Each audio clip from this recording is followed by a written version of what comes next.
Hi guys, welcome to Office Blokes React. I'm Office Bloke Dave. I'm Office Bloke Mike. Office Bloke Dance. Together we are the Office Blokes. Yeah. There you go. Go and subscribe to the Office Blokes second channel if you get the chance, because we're going to be releasing stuff again there soon. Yeah. Actually, new stuff, not just stuff from Brand other new. channels. Brand new content. Yeah, so there you go. And it's on 15,000 subs, is it? Don't know. 16,000? 14, 15? 14? Yeah, around Is it? about. Yeah, go and subscribe. I think so. Some exciting stuff coming over there. Right then, the secrets of US President's $3.2 billion Air Force One. A lot of money, that. Ooh, very expensive. Do you think that's for the whole motorcade and that's Probably the annual budget, maybe. Right, okay. I guess so, wouldn't you? I mean, is this still going Air Force One? Because I thought they've retired all the jumbos. No, not all jumbos are 747s. retired. I think jumbos have been retired from commercial use as far as airline use. Right. But you got like Atlas Air and people out still charter. You can still charter the 747. Yeah. Right. Okay. And is the helicopter Air Force 2? Marine one, I think. Is Marine one. Yeah. That's the one. We watched a video on that, didn't we? I think we At did. one point. Yeah, let's check it out then. Secrets of US President's $3.2 billion Air Force One. Let's go for it. Air Force One is literally a flying fortress.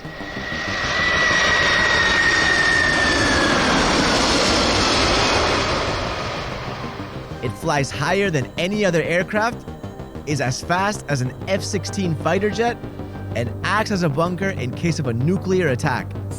This is the most unshakable aircraft in the world. Welcome to Explained. Whether it's short distances or long journeys, Air Force One is always ready to transport the President of the United States anywhere in the world. Air Force One is a name for any plane the President travels on. But for years, it's been associated with this aircraft, the Boeing 747-200B.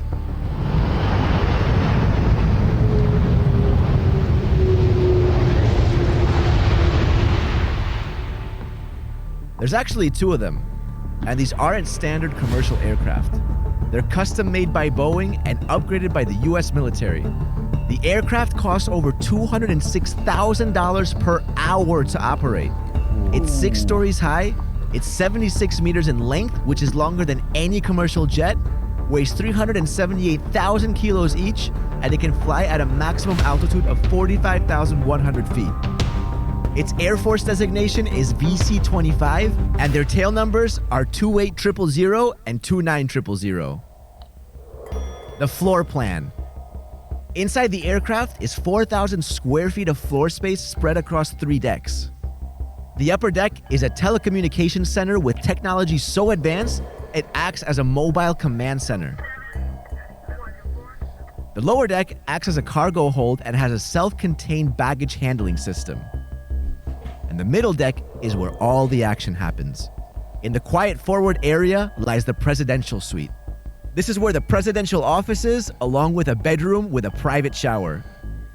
In addition to this, the president's personal quarters are marked by a star-patterned carpet on the floor. So this is the flying Oval Office. If you look on the floor, whenever you see stars on the carpet on Air Force One, that is the president's personal space. Right outside is an area for the Secret Service. And then comes the Situation Room. Notice the carpet changes again to the stars? The Situation Room in the sky. If you notice, there are seatbelts here, but seatbelts with the presidential seal. And fun fact, the white phones are for unclassified calls, while the beige phones are secure lines. Incredible, isn't it? You'd think you'd have a slightly more bold colour. Black and white one. Yeah, I accidentally grabbed the beige one instead of the white one. Yeah, the lights were a bit dim at the time. Yeah. I wasn't sure which one. It is incredible though, you're right. It's just, it's very similar to the movie Air Force One as well, when they did the floor plan and stuff. Right. But yeah, it's mind-boggling. I wonder if you can get a piece of kit. it on the cheap when they retire it. It'd be great, wouldn't it? Having something like that. Yeah. Office Bloke studio in the air. I think it'd be squashed. You think it'll be squished just in case? No, probably right. Up ahead are the quarters for 70 passengers, along with work areas, a conference and dining room, and 2 kitchens. But it doesn't stop there. Air Force One always has a doctor on board. There's an operation room filled with the latest medical equipment, an extra supply of the president's blood type, and special vaccinations in case of emergency. Wow. The defense systems. Air Force One sits in a super secure hangar at Joint Base Andrews just outside Washington, D.C. The base is secured by a military checkpoint and it has 2 additional layers of fencing within its boundaries. But according to the military, Air Force One is safer in the sky than on ground. So what makes it a flying fortress? For starters, it can make a 14,315 kilometer journey in one go. And since it's capable of being refueled in midair, Air Force One can stay in flight almost indefinitely. It has a top speed of 965 kilometers per hour. In fact, it's so fast that one of the F-16 pilots who escorted it to Washington during 9/11 said he actually had to speed up to catch up with it. Air Force One is heavily modified by the military and is strong enough to function as an airborne bunker. Its defenses account for air-to-air missiles, ground-to-air missiles, and possible drone attacks. The body of the aircraft is armor-plated and so is the glass on the windows. Each exit has its own retractable staircase to avoid sabotage once it's at the airport. Defense systems include enemy radar jammers, ejecting flares that throw off heat-seeking missiles, protection against an electromagnetic pulse, and a whole lot of other features that are obviously top secret. If you've enjoyed the video so far and want to see more of these, hit that like button and subscribe to Explained. Alright, security protocols. Whether it's a short flight to New York or a long-haul flight across the world, every flight is a mission. It's all planned down to the last detail and every possible interference is accounted for, including alternative taxiing routes. In flight, Air Force One is secured with its own airspace, and non-presidential aircraft must maintain a distance of 3 nautical miles or 5.5 kilometers from it. Several aircraft carrying helicopters and other security services fly out earlier, especially on international trips. This includes the C-17 Globemaster containing the presidential motorcade and the Beast. And trailing behind Air Force One is the Doomsday plane. This is an EB-4 Advanced Airborne Command Post.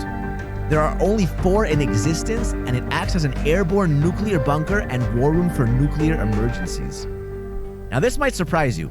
Air Force One is so secure, it has no fighter jet escort. In fact, the only time it's ever accompanied by fighter jets is in the event of a crisis like 9/11, or if they're putting on a show for the media. Besides this, you'll never spot Air Force One at an ordinary airport anywhere in the world. That's because it always lands at a secure base that's mostly military. Usually, a group with members of the US military, Secret Service, and White House evaluate the airport weeks ahead and prep the authorities for the president's arrival. Air traffic. But we're the ones ruining the environment with our cars. Yeah. What's that, like 3-4 planes, a whole motorcade? Yeah. So much goes into it, isn't there? Yeah. We can do all this shit on Zoom. Yeah. Wow, yeah, probably. Yeah. Or hire a car when you get to the other country. Yeah, okay, because that'll work. Come to go in Russia, can you rent me a car? Come to the UK and ask for one of the Royal Range Rovers. Yeah. I'm sure they're bulletproof. They'll be fine. Yeah, I don't think come to countries like the UK and Western countries, Western allies, probably 90% are probably very secure. Yeah. Going to somewhere like China or Russia, you got to be very, very careful. Oh, I'd guess so. Yeah. I was surprised that they don't have a escort everywhere. I thought it would do. I thought they'd have like jets flying with them all the time. Yeah. But so yeah, a bit surprised at that. But I wonder if it's got an offensive sort of, if it's got missiles on it or if it's got something. Yeah, it's a good point. I was thinking that. I mean, it doesn't look like it has, but you wouldn't tell people about that feature, would you? And if people get within 3 miles and they're obviously an aggressor, I wouldn't mind betting something happens to it. Yeah.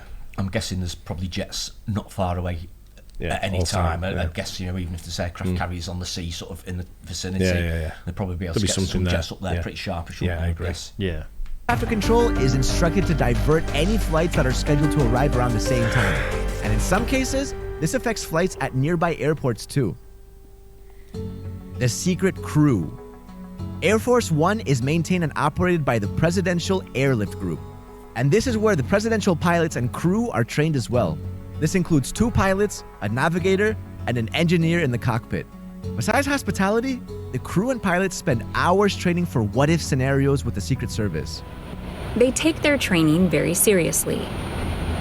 For example, prior to the presidential inauguration processions, a simulated attack training is conducted to better prepare all involved with the procedures covering all foreseeable eventualities.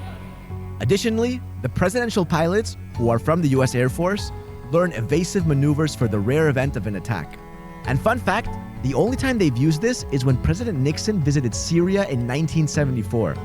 The Syrian government sent 4 MiGs to welcome and escort Air Force One to the base, but the message wasn't passed on to the crew. So the presidential pilot, fearing an attack, sprung into action and even went into a steep dive. The new Air Force One. The 747-200B has served the president since 1990, but that's soon to change. In 2018, Boeing received $3.9 billion for 2 new 747-8 aircraft. They're due for delivery in 2024, but severe delays and COVID-19 has pushed it to 2026 to 2027. The company says it's being built with state-of-the-art features that are more advanced than the current ones. This includes upgraded military-level avionics, advanced communication systems, and self-defense systems. Any guesses what the other cool luxury and military features are? Let us know in the comments, and don't forget to subscribe to Explained. Nice one. Yeah, interesting seeing to the life of that. Yeah, definitely. They've got a new one on order due soon. Sounds like it, yeah. I'd like to see that when it's ready. Yeah, the new one. That one's impressive anyway, but the new one, it's going to be absolutely, Yeah, it's kind of alluded to lasers and stuff on the new one. For defence mechanisms and things. Yeah, interesting. But I think there is a laser, isn't there, that can take down missiles. Like it sort of superheats them and it can lock onto them. Did we do something on one of them? I think we may have done. Yeah, touched on it a little bit. Yeah, but I don't know how widely used or available or whatever it is. But you'd think the president's going to have the absolute top of the top of whatever's got available. The radars to detect these things, haven't they? So I'm guessing defence is what they go for more than attack on that one. I would think. So it's impressive, though, isn't it? Yeah, very much goes so. into it, unbelievable. Yeah, most powerful man in the world, or woman, whoever it is. Yeah, absolutely. At the moment, male. Hope you guys enjoyed it. Don't forget to like and subscribe. We'll catch you on the next one. Cheers, guys. Cheers.